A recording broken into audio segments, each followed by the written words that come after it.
Okay, so here's my course reflection video for ASTE 4210. The first important thing, one of the biggest things I learned from this class was towards the beginning, and we maybe didn't spend a ton of time on it, but I wanted to talk about backward design and how I'd heard of this before, but I didn't really understand the concept. I knew that it was something to do with like beginning with the end in mind. I'd heard that before, but I think it was great to actually break that down and learn how we can develop what we want students to learn. So developing our objectives and then figuring out the assessment or the tool that we're going to use to determine if they've met that goal, and then begin developing our instruction. I think this is super important, especially for me as a teacher, to help keep me more focused on what is important. And then I even think about daily lesson plans. When you have an objective and you begin with the end in mind, and you understand how they're going to be assessed, how the students are going to be assessed on that objective, you can narrow in and really focus on what's important for the lesson so that students are able to succeed on, even if it's just a simple formative assessment that maybe isn't graded or isn't something that's like a large assessment for them. And then the next thing I want to talk about, we spent a lot of time on this, and I thought it was super helpful because there are some points in our content, even though a lot of it is a hands-on area, where we do have to administer traditional tests. So I really appreciated the strategies for writing effective traditional assessments. Some of those I wanted to bring up were just like developing multiple choice questions in a way that is actually going to promote more validity and actually assess what the assessment is meant to assess. So some of those included just making for sure that the stem is longer than the actual options. That can help reduce some of that fatigue that we learned about that students sometimes will get when they're testing. And then alphabetizing options and choices so that students aren't like recognizing patterns or figuring out ways that they can just guess, so that way it'll assess more of the knowledge that students are representing. And then developing good distractor options. I think it's super easy or super difficult for teachers to develop distractors that sometimes are effective at actually acting as distractors in multiple choice questions, but I thought we learned some skills, and we even talked about using AI to maybe do some of those, which I think will be great, and it's probably something that I'll implement in my practice just because I think that's important, because if there's just one obvious correct answer and then the others are far beyond and something that we didn't even talk about in the content, then is it really a great distractor that's going to help assess if students can choose what's right or just be able to use context clues.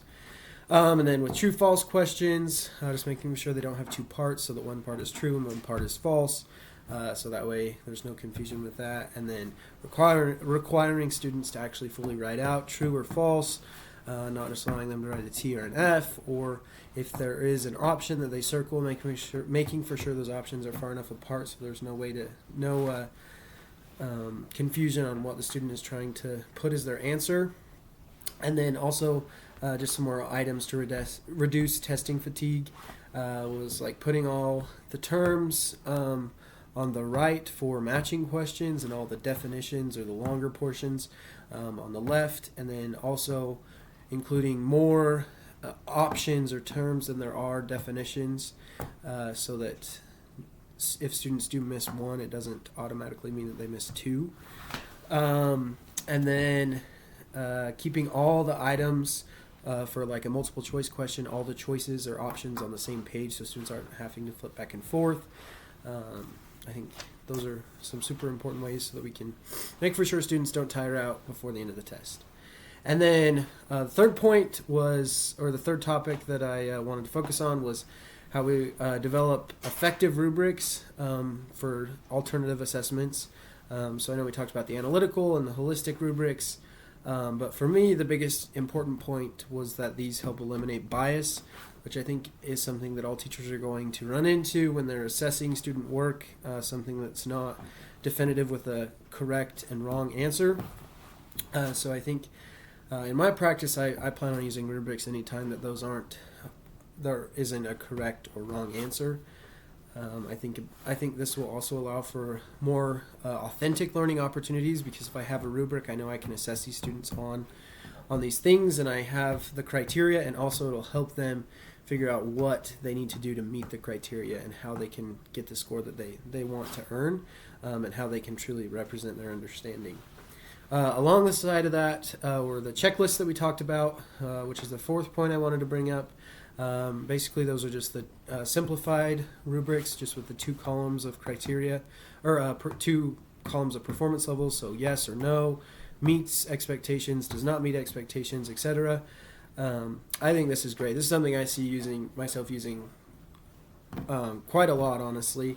I think it opens, like I said, with the rubrics, more opportunities for authentic assessment. I think about animal reproduction. Students can learn about artificial insemination and all of these processes that we use in more modern animal production. And they can understand the content and perform well on a test, but then if they go into an industry application or they begin raising their own livestock or whatever that might be, it's important that they have those skills. And I think with checklists, it's great because it's not something that's super complex. It's something that we can use to assess students in the moment, so they can actually perform an artificial insemination on a reproductive tract that's been taken from a butchered cow, or if they've had enough practice on a live animal. And while they're doing that, we can assess those things simply, quickly, and mark if they meet expectations, if they're doing things correctly or not. And then it also points out specific things for students to be able to improve on and work on, for them to redo the assessment or for later. And then the final, fifth and final point I wanted to bring up was the lecture that we had on differentiation. I thought that was super beneficial. It was brief, but I think this is something that's super daunting. I know it was for me, because sometimes I'm like, how in the heck are we supposed to be able to teach every single student in a different way and meet their needs, because they all have different needs. But I think this was great, specifically focusing in on assessment and realizing that there are options, and basically it boils down to giving students choice to represent their learning.